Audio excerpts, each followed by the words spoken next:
സംസ്ഥാനത്ത് നിയമസഭാ തെരഞ്ഞെടുപ്പിൻ്റെ മത്സര ചിത്രം ഇന്നറിയാം. സംസ്ഥാനത്ത് നിയമസഭാ തെരഞ്ഞെടുപ്പ് പ്രചാരണം കൊട്ടിക്കയറുകയാണ്. സൂക്ഷ്മ പരിശോധനയ്ക്ക് ശേഷം 985 സ്ഥാനാർത്ഥികളാണ് സംസ്ഥാനത്തുള്ളത്. ഇവർക്ക് വൈകിട്ട് 3 മണിവരെ നാമനിർദ്ദേശ പത്രിക പിൻവലിക്കാൻ അവസരമുണ്ടാകും. ആകെ 1254 സ്ഥാനാർത്ഥികളിൽ നിന്നായി 2125 പത്രികകളാണ് ലഭിച്ചത്.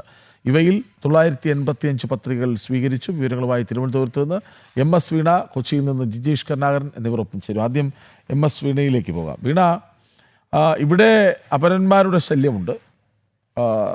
വിമതർ ആരും തൽക്കാലം അധികം മുറവിളി കൂട്ടിയില്ല. അതുകൊണ്ട് തന്നെ അങ്ങനെ ഒരു ആശങ്ക 3 മുന്നണികൾക്കും ഇല്ലതാനും. എന്താണ് തിരുവനന്തപുരത്തെ തലസ്ഥാനം ഉൾപ്പെടുന്ന തെക്കൻ കേരളത്തിലെ പൊതുവായ ഒരു തെരഞ്ഞെടുപ്പ് രൂപം?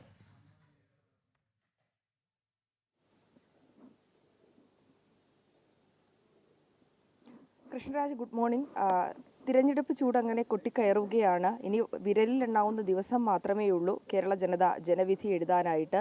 ഈ തിരഞ്ഞെടുപ്പുമായി ബന്ധപ്പെട്ട പ്രധാന നടപടിക്രമങ്ങൾ പുരോഗമിച്ചുകൊണ്ടിരിക്കുകയാണ്. നാമനിർദ്ദേശ പത്രിക സമർപ്പണം കഴിഞ്ഞു. സൂക്ഷ്മ പരിശോധന കഴിഞ്ഞ ദിവസം കൊണ്ട് പൂർത്തിയായി. ഇന്ന് നാമനിർദ്ദേശ പത്രിക പിൻവലിക്കുവാനുള്ള അവസാന ദിവസമാണ്. ഈ നടപടിക്രമങ്ങൾ പൂർത്തിയാകുന്നതോടു കൂടിയാണ് ഒരു മത്സരത്തിന്റെ മുഴുവനായിട്ടുള്ളൊരു ചിത്രം നമുക്ക് കാണാൻ സാധിക്കുന്നത്. 985 നാമനിർദ്ദേശ പത്രികകളാണ് ഇപ്പോൾ അംഗീകാരം ലഭിച്ചിരിക്കുന്നത്.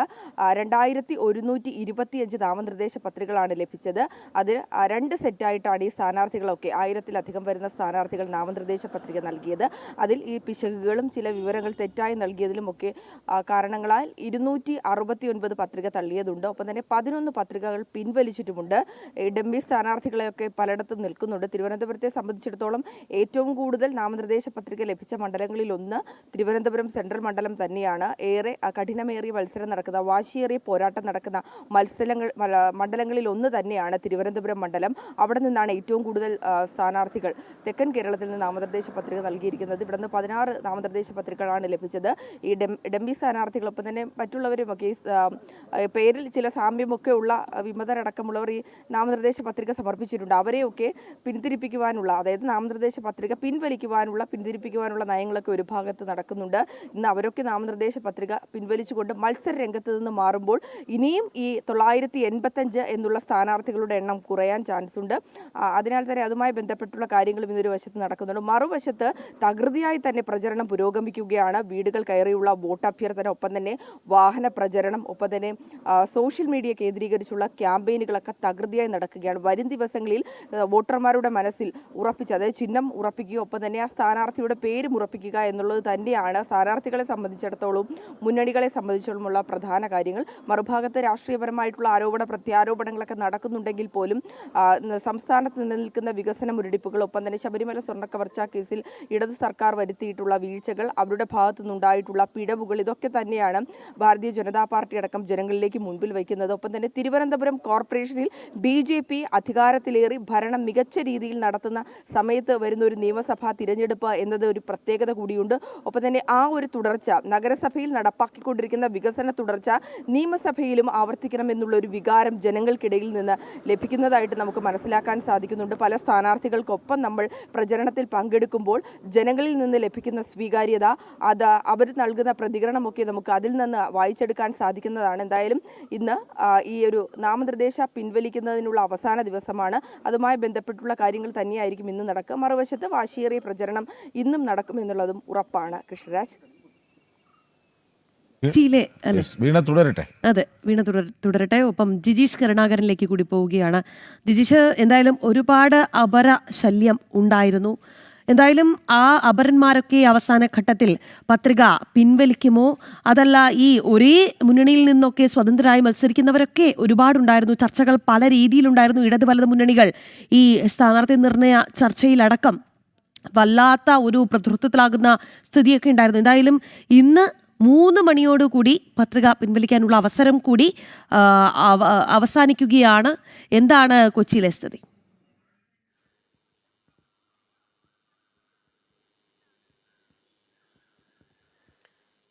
രാഗി കൃഷ്ണരാജ്, ഈ ഒരു സമയത്ത് അല്ലെങ്കിൽ അവസാന നിമിഷത്തിൽ പത്രിക പിൻവലിക്കുമ്പോൾ എങ്ങനെയാണ് എന്നത് സംബന്ധിച്ച് രാഷ്ട്രീയ നേതൃത്വങ്ങൾ ഉറ്റുനോക്കുന്നത്? കാരണം പലർക്കും അപരന്മാരുണ്ട്, ഒപ്പം തന്നെ ചില സ്ഥാനാർത്ഥികൾ അവരുടെ നാമനിർദ്ദേശ പത്രിക പിൻവലിക്കുകയാണ് എങ്കിൽ തങ്ങൾക്ക് നഷ്ടപ്പെട്ടേക്കാവുന്ന വലിയൊരു വിഭാഗം വോട്ടുകൾ തങ്ങളിലേക്ക് തന്നെ എത്തുമെന്ന പ്രതീക്ഷയുണ്ട്.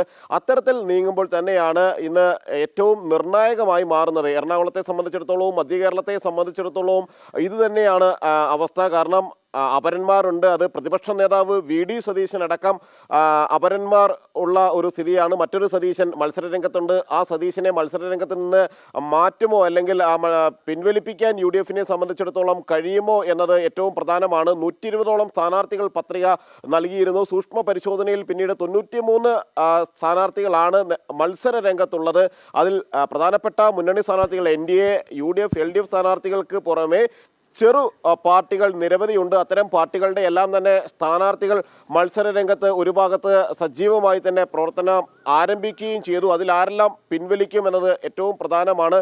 മാത്രമല്ല കൊച്ചി മധ്യകേരളത്തെ സംബന്ധിച്ചിടത്തോളം നിരവധി വിഷയങ്ങൾ ഏറ്റവും ഒടുവിൽ VD സതീശന്റെ പത്രികയുമായി ബന്ധപ്പെട്ടടക്കമുള്ള തർക്കങ്ങളെല്ലാം തന്നെ നിലനിന്നത് ഏറ്റവും പ്രധാനപ്പെട്ട ഒരു കാര്യമാണ്. അത് സതീശനെ സംബന്ധിച്ചിടത്തോളം ആശ്വാസമായി ആ പത്രിക അവസാന നിമിഷം സ്വീകരിക്കപ്പെട്ടു എങ്കിൽ കൂടി അതുയർത്തിയ വിവാദങ്ങൾ, അതുമായി ബന്ധപ്പെട്ട് ചർച്ച ചെയ്യപ്പെട്ട വിഷയങ്ങളെല്ലാം തന്നെ അതേ രീതിയിൽ നിൽക്കുന്നു. സ്വത്തുമായി ബന്ധപ്പെട്ട പൂർണ്ണ വിവരങ്ങൾ VD സതീശൻ നൽകിയില്ല എന്നത് തന്നെയായിരുന്നു എതിർ സ്ഥാനാർത്ഥികൾ ഉയർത്തിയ പ്രധാനപ്പെട്ട ഒരു ആരോപണം എന്ന് പറയുന്നത്. ഒപ്പം തന്നെ വാഹനത്തിന് നിരവധി നിയമലംഘന പിഴകളുണ്ടായിരുന്നു. അതെല്ലാം അടച്ചു തീർത്ത് വേണം ഇത്തരം ഘട്ടത്തിലേക്ക് കടക്കാൻ. എന്നാൽ അതിന് തയ്യാറായിരുന്നില്ല VD സതീശൻ എന്നതും ചൂണ്ടിക്കാണിക്കപ്പെട്ടു. എന്നാൽ ഒടുവിൽ നാമനിർദ്ദേശ പത്രിക സ്വീകരിക്കപ്പെട്ടു എങ്കിൽ കൂടി അത്തരം കാര്യങ്ങൾ അവിടെ നിലനിൽക്കുന്നു. ഒപ്പം തന്നെയാണ് ജനകീയ വിഷയങ്ങളടക്കം പ്രധാന ചർച്ചാ വിഷയമാവുന്നത് തന്നെയാണ്. 2020 പോലുള്ള ഒരു ശക്തരായ ഘടകകക്ഷികളുടെ കൂടി ബലത്തിൽ NDA മത്സരരംഗത്ത് ഇറങ്ങുന്ന നിരവധി മണ്ഡലങ്ങൾ ഉണ്ട് എന്നതാണ് എറണാകുളത്തിന്റെ മറ്റൊരു പ്രത്യേകത എന്ന് പറയുന്നത്. അത് കുന്നത്തുനാട് അടക്കം തൃപ്പൂണിത്തുറയടക്കം BJP-യുടെ ശക്തി കേന്ദ്രങ്ങൾ അവിടെ 2020 കൂടി കളം നിറഞ്ഞു മത്സരരംഗത്ത് നിൽക്കുന്നു. കുന്നത്തുനാട്ടിൽ ഇഞ്ചോടിഞ്ച് പോരാട്ടം നടക്കുന്നു. അതുപോലെ തന്നെ പ്രചാരണ രംഗത്ത് തൃപ്പൂണിത്തുറയിലെ അഞ്ജലി നായർ സ്ഥാനാർത്ഥി, NDA സ്ഥാനാർത്ഥി ഏറെ മുന്നേറ്റം നടത്തുകയും ചെയ്തിട്ടുണ്ട്. ഒപ്പം തന്നെയാണ് കൊച്ചി പോലുള്ള മണ്ഡലങ്ങളെ ബാധിക്കുന്ന നിരവധി വിഷയങ്ങളിൽ രാഷ്ട്രീയ നേതാക്കൾ നടത്തിയിട്ടുള്ള, പ്രത്യേകിച്ച് പ്രതിപക്ഷ നേതാവ് അടക്കം നടത്തിയിട്ടുള്ള ചില വിവാദ പ്രസംഗങ്ങൾ അത് ഇപ്പോഴും ചർച്ചാ വിഷയം തന്നെയാണ്. പ്രത്യേകിച്ച് ലത്തീൻ വിഭാഗവുമായി ബന്ധപ്പെട്ട് VD സതീശൻ നടത്തിയിട്ടുള്ള പ്രസ്താവനകൾ, പ്രസംഗങ്ങൾ, അത് ആ പ്രതിഷേധം, അതിലുള്ള പ്രതിഷേധം അതുപോലെ തന്നെ നിൽക്കുന്നു ലത്തീൻ വിഭാഗത്തിൽ എന്നതാണ്. കാരണം ആരുടെയെങ്കിലും കയ്യിൽ വോട്ട് ബാങ്ക് ഉണ്ടെങ്കിൽ അത് കയ്യിൽ വെച്ചാൽ മതി, തങ്ങൾ അതിനെയൊന്നും ഭയപ്പെടുന്നില്ല, അത്തരത്തിൽ വോട്ട് ബാങ്കിനെ കണ്ടു മാറുന്ന ആളുകളല്ല എന്ന് പല വേദികളിലായി പറഞ്ഞു. ഏറ്റവും ഒടുവിൽ കൊച്ചിയിൽ DCC പ്രസിഡന്റ്, എറണാകുളം ജില്ലാ പ്രസിഡന്റ് ഷിയാസ് തന്നെ മത്സരിക്കുന്ന കേന്ദ്രത്തിൽ പോലും അത്തരമൊരു വിവാദം നിലനിന്നു. അതുകൊണ്ട് തന്നെ അത് എങ്ങനെ ബാധിക്കും UDF-നെ എന്നത് ഏറ്റവും പ്രധാനമാണ്. പ്രത്യേകിച്ച് ആ കൊച്ചി നിയോജക മണ്ഡലത്തിൽ NDA-യുടെയും LDF-ന്റെയും സ്ഥാനാർത്ഥികൾ അവർ ലത്തീൻ വിഭാഗത്തിൽ നിന്നുള്ള ആളുകളാണ്. അവിടെയാണ് മുഹമ്മദ് ഷിയാസിനു വേണ്ടി VD സതീശൻ നടത്തിയ വിവാദ പ്രസംഗം അത് ലത്തീൻ വിഭാഗം വലിയ തോതിൽ ചർച്ചയാക്കുന്നതും അതിൽ നിന്ന് പിന്മാറില്ല, അല്ലെങ്കിൽ തങ്ങൾക്ക് അതിനോടുള്ള എതിർപ്പ് സതീശന്റെ ഏതെങ്കിലും തരത്തിൽ മാപ്പ് പറയുകയോ അതിൽ നിന്ന് പിന്നോട്ട് പോവുകയോ ചെയ്തതുകൊണ്ട് മാത്രം മാറുന്നില്ല എന്ന കാര്യം വ്യക്തമാക്കുകയും ചെയ്തിരിക്കുന്നത്. മാത്രമല്ല SDPI-യുടെ സ്ഥാനാർത്ഥികൾ മത്സരരംഗത്തുണ്ട്.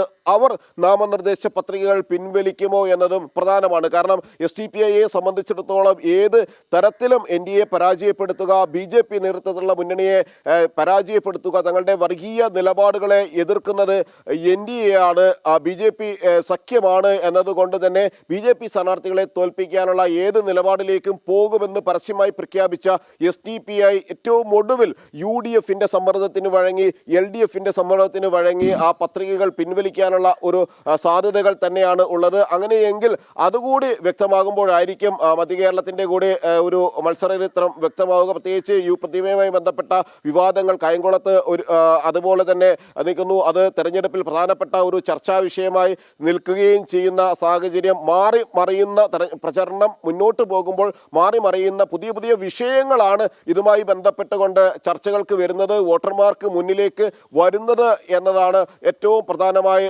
ഒരു കാര്യമെന്ന് പറയുന്നത്. മധ്യ കേരളത്തെ സംബന്ധിച്ചിടത്തോളം വിഷയങ്ങൾക്ക് ദാരിദ്ര്യമുണ്ടായിരുന്നില്ല, പഞ്ഞമുണ്ടായിരുന്നില്ല.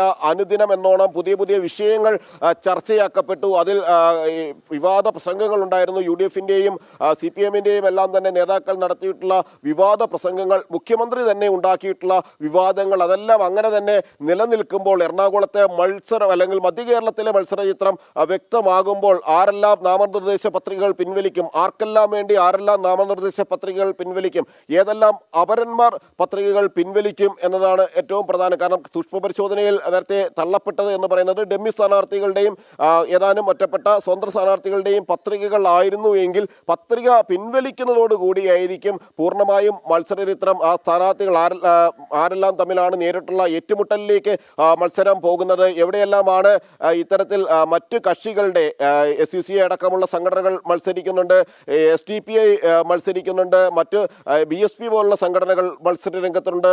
അങ്ങനെയുള്ള സംഘടനകൾ അവർ ചെലുത്തുന്ന സ്വാധീനം എത്രമാത്രമായിരിക്കും, അത് ആരുടെയെല്ലാം വോട്ടുകളിലായിരിക്കും വിള്ളലുകൾ ഉണ്ടാക്കുക, എത്രമാത്രം സ്വാധീനം അവർക്ക് പല മണ്ഡലങ്ങളിലായി സൃഷ്ടിച്ചെടുക്കാൻ കഴിയും എന്നത് അത്തരത്തിൽ പ്രധാനപ്പെട്ട ഒരു വിഷയമായി നിൽക്കുന്നു. അങ്ങനെ മധ്യ കേരളത്തിൽ ഉടനീളം തന്നെ മത്സര രംഗത്ത് മൂന്ന് മുന്നണികളും ശക്തമായ പ്രചരണ രംഗത്ത് നിൽക്കുമ്പോൾ ഈ മത്സര ചിത്രം തെളിയുന്നതോടുകൂടി അത് കൂടി അടിസ്ഥാനമാക്കിയായിരിക്കും. കാരണം SDPI പോലുള്ള സ്ഥാനാർത്ഥികൾ പിൻവലിക്കപ്പെട്ട് കഴിഞ്ഞാൽ തന്നെ UDF-നും LDF-നും ഏറെക്കുറെ ആശ്വാസമായി എന്ന് തന്നെ പറയാൻ കഴിയും. പ്രത്യേകിച്ച് ഇഞ്ചോടിഞ്ച് മത്സരം നടക്കുന്ന സ്ഥലങ്ങളിൽ അവിടെ എങ്ങനെയും NDA തോൽപ്പിക്കണമെന്ന ധാരണയോടുകൂടി അങ്ങനെ ആ വാശിയോടുകൂടി പ്രവർത്തിക്കുന്ന SDPI സ്ഥാനാർത്ഥികൾ മത്സര രംഗത്ത് നിന്ന് പിന്മാറിക്കൊണ്ട് ഇടതു വലതു മുന്നണികളെ സഹായിക്കുന്ന ഒരു സമീപനത്തിലേക്ക്, ഒരു നിലപാടിലേക്ക് പോവുകയാണെങ്കിൽ, കാരണം അതിന് വലിയ സമ്മർദ്ദം അവരെ സംബന്ധിച്ചിടത്തോളം പല കോണുകളിൽ നിന്നുണ്ട്.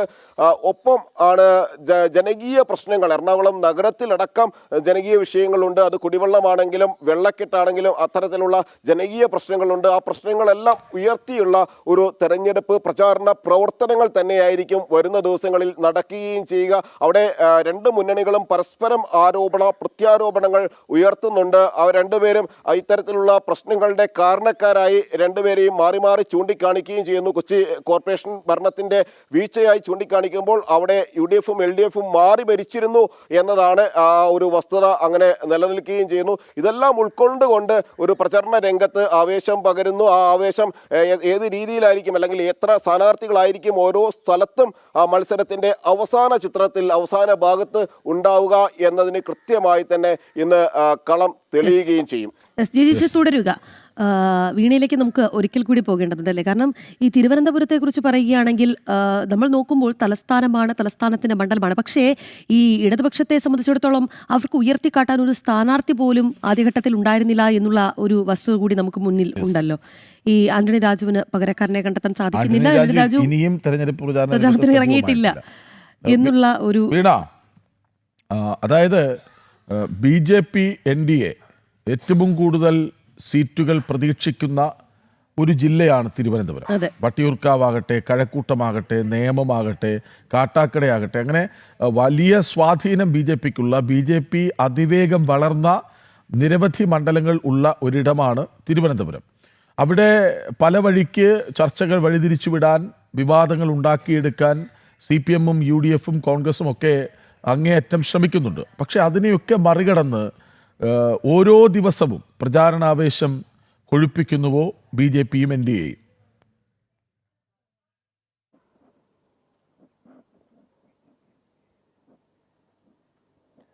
തീർച്ചയായും കൃഷ്ണരാജ്, NDA സംബന്ധിച്ചിടത്തോളം വലിയ വിജയസാധ്യതയുള്ള, ജനങ്ങളിൽ നിന്ന് വലിയ സ്വീകാര്യത ലഭിക്കുന്ന മണ്ഡലങ്ങളുള്ള ജില്ല കൂടിയാണ് തിരുവനന്തപുരം. തിരുവനന്തപുരത്തൊക്കെ മത്സരിക്കുന്നതിൽ A ക്ലാസ് മണ്ഡലങ്ങളാണ്. ആ A ക്ലാസ് മണ്ഡലങ്ങളിലൊക്കെ മത്സരിക്കുന്നത് A ക്ലാസ് സ്ഥാനാർത്ഥികൾ തന്നെയാണ്.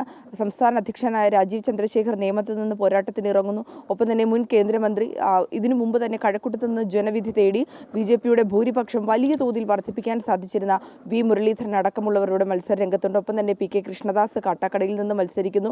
വട്ടിയൂർക്കാവിൽ നിന്ന് മത്സരിക്കുന്നതാകട്ടെ R ശ്രീലേഖയാണ്. ഇത്തരത്തിലുള്ള സ്റ്റാർ കാൻഡിഡേറ്റ് തന്നെയാണ് ഇവിടെ നിന്ന് ജനവിധികൾ തേടുന്നത്. ഈ സ്ഥാനാർത്ഥികൾക്ക് വലിയ തരത്തിലുള്ള സ്വീകാര്യതയാണ് മണ്ഡലങ്ങളിൽ ലഭിക്കുന്നത് എന്നുള്ളതാണ്. കാരണം ഇടതുപക്ഷത്തിന്റെ ഭരണവിരുദ്ധ വികാരം സംസ്ഥാനത്ത് നിലനിൽക്കുന്നുണ്ട്. മാത്രമല്ല താഴെത്തട്ടിലെ ജനങ്ങൾക്ക്, അതായത് നഗരഭാഗങ്ങളാണെങ്കിൽ പോലും ആ ഭാഗങ്ങളിലടക്കം വികസനം എത്താത്ത പല ഇടങ്ങളുണ്ട്.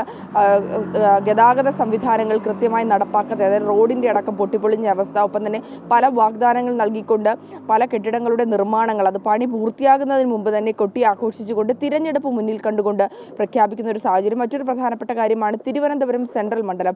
ആ സെൻട്രൽ മണ്ഡലത്തെ സംബന്ധിച്ചിടത്തോളം സ്ഥാനാർത്ഥിയെ പ്രഖ്യാപിക്കുന്നതിൽ വളരെയേറെ ചർച്ചകൾക്കും ഒപ്പം തന്നെ ആശങ്കകളിലേക്കും CPM-ന് പോകേണ്ടി വന്നു. ആരെ അവിടെ നിർത്തുമെന്നുള്ളൊരു ചോദ്യത്തിന് ഉത്തരം കിട്ടാത്ത ദിവസങ്ങളിൽ തല പുകയേണ്ട ഒരു സാഹചര്യം ഉണ്ടായിരുന്നു.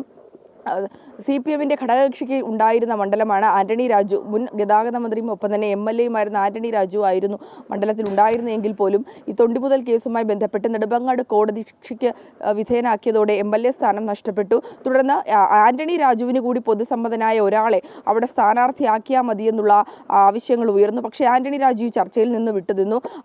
ആരെ സ്ഥാനാർത്ഥിയാക്കുമെന്നുള്ള ചർച്ചകൾ പുകഞ്ഞു നിന്ന ഒരു സാഹചര്യമുണ്ട്. അപ്പോഴാണ് സുധീർ കരമനയിലേക്ക് എത്തുന്നത്. സ്ഥാനാർത്ഥ്യം വളരെ വൈകിയാണ് അവിടെ എത്തിയതും ഒരു പ്രചരണമൊക്കെ വളരെ വൈകിയാണ് തുടങ്ങിയതും എന്നുള്ളത് ഏറ്റവും പ്രധാനപ്പെട്ട കാര്യമാണ്. ഇനി 14 ദിവസമേ ഉള്ളൂ എങ്കിൽ പോലും ഈ സമയത്ത് പോലും ആന്റണി രാജു മണ്ഡലത്തിൽ നിന്ന് വിട്ടു നിൽക്കുകയാണ്. ഒരു പ്രചരണ വേദികളിലും സ്ഥാനാർത്ഥിയെ പിന്തുണച്ചുകൊണ്ട് വോട്ട് അഭ്യർത്ഥിച്ചുകൊണ്ട് ആന്റണി രാജുവിന്റെ സാന്നിധ്യം ഉണ്ടാകുന്നില്ല എന്നുള്ളതും ഈ ഇലക്ഷൻ സമയത്ത് ചർച്ചയാകുന്ന വിഷയങ്ങളിൽ ഒന്നാണ്. മാത്രമല്ല മറ്റ് മണ്ഡലങ്ങളിൽ നമ്മൾ പരിശോധിക്കുകയാണെങ്കിൽ കഴക്കൂട്ടത്തെ സംബന്ധിച്ചിടത്തോളം വാശിയേറിയ പോരാട്ടം നടക്കുന്ന മണ്ഡലങ്ങളിൽ ഒന്നാണ് കഴക്കൂട്ടം. മുൻ ദേവസ്വം മന്ത്രി കടകംപള്ളി സുരേന്ദ്രന്റെ മണ്ഡലമാണ്. ദേവസ്വം മന്ത്രിയായിരിക്കെ ശബരിമല സ്വർണ്ണക്കവർച്ച കേസുമായി ബന്ധപ്പെട്ട് SIT സംഘം ചോദ്യം ചെയ്തു. കടകംപള്ളി സുരേന്ദ്രനെതിരെ അതുമായി ബന്ധപ്പെട്ട് ഗുരുതര ആരോപണങ്ങൾ വന്നിട്ട് പോലും ഇടതുപക്ഷ സർക്കാരിന്റെ സംരക്ഷണം മൂലമാണ് ജയിലിൽ കിടക്കാത്ത ഒരു അവസ്ഥയിലേക്ക് കടകംപള്ളിക്ക് നിലനിൽക്കാനുള്ളൊരു അവസരം ഒരുങ്ങിയതെന്നുള്ളതും പ്രധാനപ്പെട്ട കാര്യമാണ്. അത്തരത്തിൽ കടകംപള്ളി സുരേന്ദ്രനെതിരെയും വിശ്വാസി ജിജീഷിലേക്ക് കൂടി ഒരിക്കൽ കൂടി പോകാം അല്ലേ? ജിജീഷ്, ഇന്ന് തെരഞ്ഞെടുപ്പ് ചിത്രം തെളിയിക്കുകയാണ്. മറ്റെന്തെങ്കിലും പ്രത്യേകതയുള്ള ദിവസമാണോ ഇന്ന്? പിറന്നാളാണല്ലോ. ജിജീഷ് പിറന്നാളാണെന്ന് കേൾക്കുന്നു, ശരിയാണോ?